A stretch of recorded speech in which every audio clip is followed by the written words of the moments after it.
ৰঙিয়া আৰক্ষী থানাৰ সন্মুখত উত্তাল পৰিৱেশ। সহস্ৰাধিক লোকে চৰকাৰ তথা প্ৰশাসনৰ বিৰুদ্ধে ধৰ্ণা কাৰ্যসূচী ৰূপায়ণ কৰিছে আৰু তেওঁলোকে ক্ষোভ উজাৰিছে।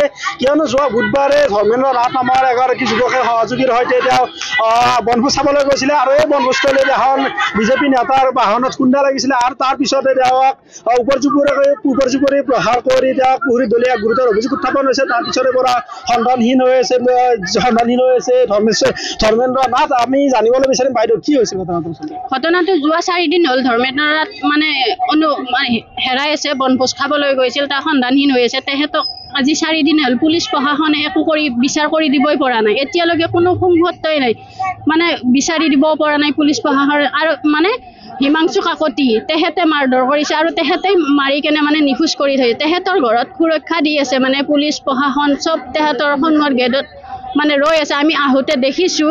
তেওঁক সুৰক্ষা দিব লাগে নে আমাক সুৰক্ষা দিব লাগে? ল'ৰাজনক সুৰক্ষা দিব লাগে। যোৱাকালি ভৱেশ কলিতা ডাঙৰীয়া আমাৰ ঘৰ মানে তাতে গৈছিলে, গৈ কেনে মানে এৰেষ্ট কৰিব অতি শীঘ্ৰে এৰেষ্ট কৰিবলৈ দিছিলে, কিন্তু এতিয়ালৈকে কাকো এৰেষ্টেই কৰা নাই।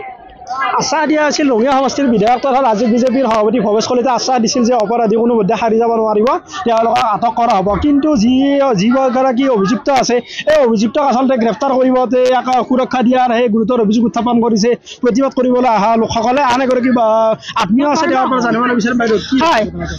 হয়, যোৱাকালিৰ পৰাই ছাৰহঁতে আমাক এটা আস্থাক দি আছিল। সেই আস্থাক এতিয়ালৈকে আমাক পৰামৰ্শ দিয়া নাই। সেইকাৰণে আমি এতিয়া ওলাই আহিছোঁ। ৰাইজ আমি হিমাংশু কাকতিৰ ঘৰ আমি তালাচ কৰিম। ছাৰহঁতে আমাক যদি প্ৰশাসনো যদি আমাৰ লগত প্ৰশাসনো ওলাই আহক আৰু আমি অকলে আমি ৰাইজে হিমাংশু কাকতিৰ ঘৰ আমি তালাচ নকৰোঁ আৰু প্ৰশাসনো আমাৰ লগত থাকক। আমি একো উৎপাত নকৰোঁ। আমাৰ খালি আমি ঘৰ তালাচ কৰিম। কিয় কৰিম? আমাৰ এটা সন্দেহ আছে, নাজানো ভগৱানে কি কৈছে। মোৰ ভগৱান সকলো কাৰণে থাকে। সেইকাৰণে আমি ভাবিছোঁ হিমাংশু কাকতিৰ ঘৰ আমি তালাচ কৰিম। প্ৰশাসনে আমাৰ লগত ওলাই আহোঁ। ওলাই আমি হিমাংশু কাকতিৰ ঘৰ আমি একো অনিষ্ট নকৰোঁ। ৰাইজৰ লগতে প্ৰশাসন আমাৰ লগত আহক। আমি যেনেকৈ নহওক আমি হিমাংশু কাকতিৰ ঘৰ তালাচ কৰিম আৰু নহ'লে ধৰ্মেন্দ্ৰ নাথে যি বনভোজ চাবলৈ গৈছিল সহযোগী সৈতে তাৰ এগৰাকী আন এটা দল আছিলে আৰু তেওঁলোকে বনভোজ চাই উভতাৰ পথত এগৰাকী বিজেপি নেতাৰ যি বাহনৰ পিছফালৰ পৰা স্কুটি বাহনেৰে খুন্দা মাৰিছিল আৰু তাৰপিছতে এটা বাক বিতণ্ড হৈছিল। তাৰপিছত তেওঁলোকে অভিযোগ কৰিছে যে বিজেপিৰ নেতাগৰাকীৰ লগতে আন সহযোগীসকলে তেওঁক উপৰ্যুপৰি প্ৰহাৰ কৰিছে, লগতে পুখুৰীত দলিয়াই দিছে আৰু তাত তেতিয়াৰে পৰা নিৰুদ্দেশ হৈছে। বাইদেউ, আচলতে যিকেইগৰাকীৰ ওপৰত কেছ দিছে আপোনালোকে, তেওঁলোকক বিচাৰৰ ক্ষেত্ৰত কি কৰিছে আৰু কি কৰিছে? হেমাহি কৰিছে, নাজানো। কৰি থাকে ছাৰে কৈ আছে আমাক কৈছে 5 ঘণ্টাৰ পিছত কিবা এটা ৰিজাল্ট দিম, এতিয়ালৈকে নাই। তাৰপিছত আমি আৰু ইয়াত গোটাই আমাৰ যিমান ৰাইজ আছে যোৱাকালি ইয়াতে 11টা বজালৈকে আছে। কালিও ছাৰে কৈছে ইয়াতে 1 ঘণ্টাৰ পিছত আমি ৰিজাল্ট দিম। ছাৰৰ মতে আছোঁ আমি, কাৰণ আমিতো আমাৰ এটা আশা, আমি ল'ৰা বিচাৰি পাম বুলি আমি আশা কৰি আছোঁ। সেই গতিকে আমি ছাৰহঁতৰ কথা মতেই চলি আছোঁ। এতিয়া আমি কেনেকৈ চলিম? কেনেকুৱাকৈ গৈছে হয় নে নহয়? যিবিলাক মাক এটা সন্তান গড় পিছত কেনেকুৱা হয়? মই বৰমাক যদি বৰমাক হয় মই নাকান্দো, কাৰণ মই যে ওলাই আহিছোঁ মাক ল'ৰা লাগি চকুৰ কানি নোহোৱা হৈ গৈছে। আমি কিমান কান্দিম, কিমান দুখ ল'ম জীৱনত। মাকবিলাকে জানে সন্তান জন্ম দিলে কেনেকুৱা কষ্ট। কোনো প্ৰশাসনে নাজানে, কোনো MLA, কোনো ৰাজ্যিক, কোনো মুখ্যমন্ত্ৰী, কোনো সভাপতি কোনো নাজানে। মাকবিলাকে জানে সন্তান হোৱাৰ পিছত কেনেকুৱা দুখ। আচলতে তেওঁলোকে স্বতঃস্ফূৰ্তভাৱে গাঁওবাসী সকলো ওলাই আহিছে। মই কেমেৰা পাৰ্চন দেখুৱাবলৈ অনুৰোধ জনাম যে ৰঙিয়া থানাৰ ভিতৰত আচলতে যি পৰিৱেশ, এই ৰঙিয়া থানাত যাতে কোনো ধৰণৰ অঘটন হ'ব নোৱাৰে তাৰ বাবে কটকটীয়া নিৰাপত্তা ব্যৱস্থা ৰখা হৈছে। অৰ্ধসামৰিক বাহিনী, আৰক্ষী বাহিনীক মোতায়েন কৰা হৈছে, ব্যাপক হাৰত মোতায়েন কৰা হৈছে আৰু ইয়াতে যিসমূহ মুখ্য দুৱাৰ আছে এই মুখ্য দুৱাৰত তলা লগাই সম্পূৰ্ণ বন্ধ কৰি দিয়া আছে, যাতে আন্দোলনৰ সময়ত কোনো ধৰণৰ অঘটন হ'ব নোৱাৰে। তাৰ বাবে কটকটীয়া নিৰাপত্তা ব্যৱস্থা তেওঁলোকে অব্যাহত ৰাখিছে আৰু যিসকল লোক আছে তেওঁলোকে আহি এনেধৰণে ৰঙিয়া আৰক্ষী থানাৰ সন্মুখত তেওঁলোকে আন্দোলন কৰিছে, আৰক্ষী প্ৰশাসনৰ বিৰুদ্ধে তেওঁলোকে ধৰ্ণা কাৰ্যসূচী ৰূপায়ণ কৰিছে আৰু তেওঁলোকে ইয়াতে সকলো ইয়াতে বহি একগোট হৈ তেওঁলোকে বহিছে।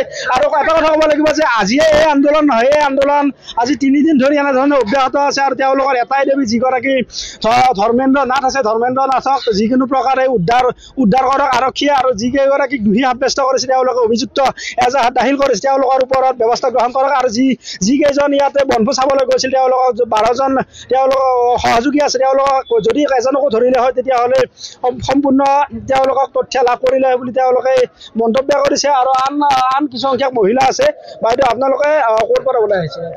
আমি বদলৰ পৰা আহিছোঁ। কাৰোবাৰ উদ্যোগত আহিছে নে গোটেই গাঁৱৰ মানুহ আহিছে? গোটেই গাঁৱৰ মানুহখিনি আহিছোঁ। আমাৰ অঞ্চলৰে আমাৰ ঘৰৰ পিছৰে ক'ব গ'লে ল'ৰাজন আমি আজি 3 দিনৰ পৰা শুনি আছোঁ ল'ৰাজনক পোৱা নাই, বনভোজ খাব যাওঁতে হোৱা বুলি কৈছে, আৰু কোনোবা মাৰা বুলি কৈছে। যিজনে মাৰিছে দোষী তেখেতক আমাক উলিয়াই দিব লাগে, আৰু ল'ৰাজনক যেনেকৈ নহওক য'তে কি নাথাকক উলিয়াই দিব লাগে। এতিয়ালৈকে ভৱেশ কলিতাক ঘৰক লাগি যোৱা বুলি আমিও শুনিছোঁ, কিন্তু ভৱেশ কলিতাই কি আশ্বাস দিছে তেখেতে এতিয়াও সেই ল'ৰাজনক উলিয়াই দিব পৰা নাই। বিজেপি লিডাৰ হিমাংশু বুলি কয়, বিজেপি লিডাৰ আগতেও শুনিছোঁ তেখেতৰ বহুত কেছ আছে এনেকুৱা।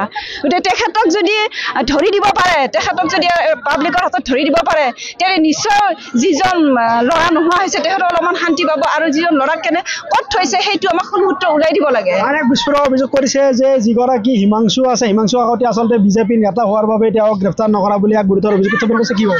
হয়, মই নমস্কাৰ, মই মুখ্যমন্ত্ৰী মহোদয়, মই হিমন্ত বিশ্ব শৰ্মা ডাঙৰীয়াক মই নমস্কাৰ বিনম্ৰ অনুৰোধ কৰি কৈছোঁ আমাৰ ল'ৰাক যাতে আমাক সুবিধাই দিয়ক, যেনেকৈ নহওক ছাৰক একদম নমস্কাৰ কৰিছোঁ ছাৰ, যেনেকৈ নহওক আমাক ওলাই দিয়ক ছাৰ, কাকো আশা কৰিব নোৱাৰোঁ ছাৰ, আপোনাৰ বাহিৰে আমাক ওলাই দিয়ক।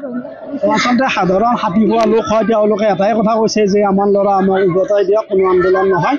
আৰু আৰক্ষীয়েও এই ক্ষেত্ৰত ব্যৱস্থা লোৱাৰ কাৰণে দাবী জনাইছে, কিয়নো আজি 3-4টা দিন উকলি গ'ল, তাৰপিছত আৰক্ষী এতিয়া কোনো সন্ধান উলিয়াব পৰা নাই, তাক লৈ ক্ষুব্ধও কৰিছে। আৰু তেওঁলোকে যাৰ ফলত আজি 3 দিন ধৰি এনেধৰণে ৰঙিয়া আৰক্ষী থানাৰ সন্মুখত উত্তাল প্ৰতিবাদ সাব্যস্ত কৰি আছে। আৰু লগতে যি ৰঙিয়া থানাৰ সন্মুখৰ পৰা ৰঙিয়াৰ যি আন্তঃৰদলৈ বাছ ষ্টেণ্ডলৈ যোৱা পথটো আছে, মূল পথটো সম্পূৰ্ণৰূপে বন্ধ কৰি তেওঁলোকে তীব্ৰ প্ৰতিবাদ সাব্যস্ত কৰি আহিছে। আপুনি বিচৰা বাতৰি পাব কেৱল নিউজ 18 এপত। নিউজ 18 এপ ডাউনলোড কৰিবলৈ স্কেন কৰক এই QR কোড। গুগল প্লে ষ্টৰতো পাব এই নিউজ 18 এপ।